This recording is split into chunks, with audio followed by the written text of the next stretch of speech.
এবার রাজধানীর পশুর হাটের সর্বশেষ খবর জানবো। তেজগাঁ হাটে আছেন সহকর্মী সাদাত হাবিবি সেতু, যুক্ত হচ্ছে তার সাথে। সেতু, তেজগাঁ হাটে কোরবানির পশুর যোগান কেমন, দামের পরিস্থিতি কি খবর আছে আপনার কাছে?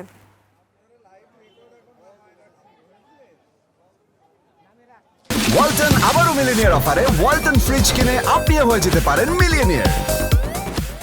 আচ্ছা, আপনি সবার যেটাতে আগ্রহ থাকবে, স্বাভাবিকভাবে সবাই জানতে চাচ্ছে কোন হাটের দাম কেমন রয়েছে।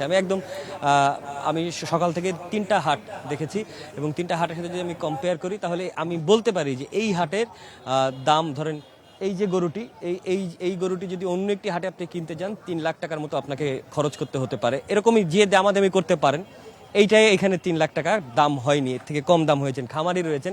এবং অনেক অভিযোগ আসছে যে বাজারে আসলে ক্রাইসিস আছে কিনা, বাজারে গরুর সংকট রয়েছে কিনা। আপনি নিজেও খবরে জানাচ্ছিলেন যে ক্রেতা শূন্য এক ধরনের অবস্থা। এবং আমাদের পেছনে যে ছবি, সেই ছবি জুম্মার পরে কিছুটা মানুষ হয়েছে, সারাদিনে এত মানুষ ছিল না। আমি আপনাকে কিছু জানতে চাই যে কাল বিকালে গরু কমে গেছিল, এরকম একটা খবর সবখানে রয়েছে, গণমাধ্যমেও এসেছে।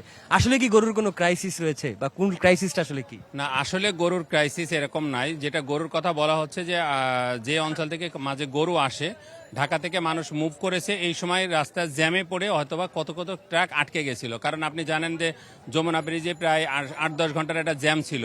ওই পাশে যে গরুগুলো ছিল সেইগুলো অন দা ওয়েতে ছিল, যে গরুগুলো রাত্রেবেলা আসছে।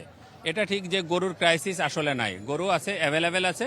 মানুষের সাথে তার দামের সাথে স্বাদ আর সাধ্য মিলতেছে না। অসংখ্য ধন্যবাদ। আমি এটাই বলতে চাচ্ছিলাম যে একই সাইজের ছোট গরু, যেটা শাহজাহানপুরে 55,000 বা 60,000 টাকা হাক ডাকা করা হচ্ছে, সেই গরুটাই আবার কোনো বাজারে 80,000 টাকা দাম চাওয়া হচ্ছে। এখন যিনি কিনছেন তার বাজেট এবং তার অভিজ্ঞতা একটা বড় বিষয়, অর্থাৎ তিনি আসলে গরু কিনতে কতটুকু পারদর্শী সেইটাও একটা বড় বিষয় হয়ে যাচ্ছে। স্বাভাবিকভাবে এই হচ্ছে অবস্থান। আমার কাছে কখনোই মনে হয় নাই যে মানুষ এসে গরু পাচ্ছে না এবং চলে যাচ্ছে, এমনটা একেবারেই মনে হয় নাই। ভারত থেকে কিন্তু গরু আসা বন্ধ রয়েছে, তারপরেও কিন্তু এরকম কোনো ক্রাইসিস অন্ততপক্ষে আমি খালি চোখে যেটা দেখেছি, কাউকে আমি দেখি নাই যে গরু না পেয়ে এসে নিয়ে চলে গেছেন। হয়তো 5,000 টাকা বা 10,000 টাকা বেশি বা কম হয়েছে দামের, কিন্তু পাননি, এরকম কোনো ক্রাইসিস অন্ততপক্ষে আমি দেখতে পারিনি।